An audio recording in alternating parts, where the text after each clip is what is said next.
रतन टाटा, जो भारत के सबसे प्रतिष्ठित उद्योगपतियों में से एक थे, का निधन 9 अक्टूबर 2024 को 86 वर्ष की आयु में हुआ। वे लंबे समय से बीमार थे और मुंबई के ब्रीच कैंडी अस्पताल में उनका इलाज चल रहा था। उनकी मृत्यु के साथ ही भारत की औद्योगिक जगत की एक महत्वपूर्ण युग का अंत हो गया। रतन टाटा ने 1991 से 2012 तक टाटा समूह का नेतृत्व किया और उसे वैश्विक स्तर पर विस्तार किया। उनके नेतृत्व में टाटा समूह ने Jaguar, Land Rover, Corus Steel और टेटली चाय जैसे प्रतिष्ठित अंतर्राष्ट्रीय ब्रांडों का अधिग्रहण किया। उनके कार्यकाल में कंपनी का राजस्व $100 अरब से अधिक हो गया था।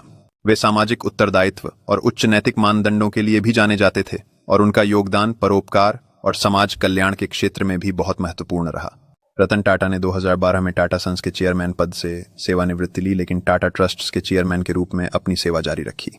टाटा ट्रस्ट्स के माध्यम से उन्होंने शिक्षा, स्वास्थ्य और ग्रामीण विकास के क्षेत्र में कई महत्वपूर्ण परियोजनाओं को समर्थन दिया। अन्य शोध और विकास कार्यक्रमों में महत्वपूर्ण योगदान किया गया। रतन टाटा की सरलता, परोपकार और नेतृत्व की प्रशंसा पूरे देश में की जा रही है और उनकी विरासत हमेशा याद की जाएगी। रतन टाटा के निधन के बाद टाटा समूह के नेतृत्व के बारे में सबसे महत्वपूर्ण सवाल यह है कि आगे कौन चेयरमैन बनेगा। वर्तमान में एन चंद्रशेखरन टाटा सन्स के चेयरमैन हैं और उन्होंने 2017 से इस पद को संभाला हुआ है। चंद्रशेखरन के नेतृत्व में समूह ने कई महत्वपूर्ण उपलब्धियां हासिल की हैं और वे रतन टाटा द्वारा स्थापित मूल्यों और दृष्टिकोण के साथ कंपनी का नेतृत्व कर रहे हैं। रतन टाटा की दृष्टि ने न केवल टाटा समूह को आकार दिया, बल्कि पूरे देश के उद्योगों की दिशा भी निर्धारित की है। उनकी परोपकारी गतिविधियों ने समाज में सकारात्मक बदलाव लाने में महत्वपूर्ण भूमिका निभाई है। रतन टाटा का नेतृत्व सिर्फ व्यवसाय सफलता तक सीमित नहीं था, बल्कि उन्होंने नैतिकता और मानवता के मूल्यों को भी आगे बढ़ाया। उनकी विरासत आने वाली पीढ़ियों के लिए प्रेरणा का स्रोत बनेगी, जो उन्हें सचमुच याद रखेंगी। रतन टाटा की सोच और दृष्टिकोण ने भारतीय उद्योग को वैश्विक मंच पर एक नई पहचान दी है। उनकी योगदानों के कारण टाटा समूह ने न केवल व्यवसाय में बल्कि समाज में भी विश्वास और सम्मान अर्जित किया है। रतन टाटा के सिद्धांत और मूल्य आज भी टाटा समूह की हर गतिविधि में समाहित है, लेकिन एन चंद्रशेखरन को भविष्य में भी इस पद पर बने रहने की उम्मीद है।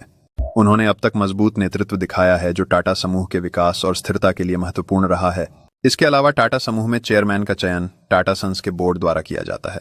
टाटा ट्रस्ट्स की भी महत्वपूर्ण भूमिका होती है, जिसके पास टाटा सन्स में 67% हिस्सेदारी है।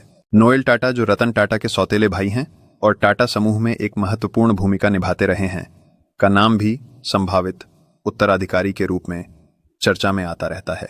हालांकि फिलहाल इसका कोई संकेत नहीं है कि उन्हें चेयरमैन बनाया जाएगा। इस अनिश्चितता के बीच एन चंद्रशेखरन अपने नेतृत्व में टाटा समूह की योजनाओं का विस्तार कर रहे हैं। भविष्य में टाटा समूह के लिए स्थिरता और विकास सुनिश्चित करने के लिए सही चेयरमैन का चुनाव महत्वपूर्ण होगा। इस प्रक्रिया में उद्योग के विशेषज्ञों और निवेशकों की राय भी महत्वपूर्ण होगी। आखिरकार यह निर्णय टाटा समूह की दिशा और उसकी दीर्घकालिक रणनीतियों पर गहरा प्रभाव डालेगा।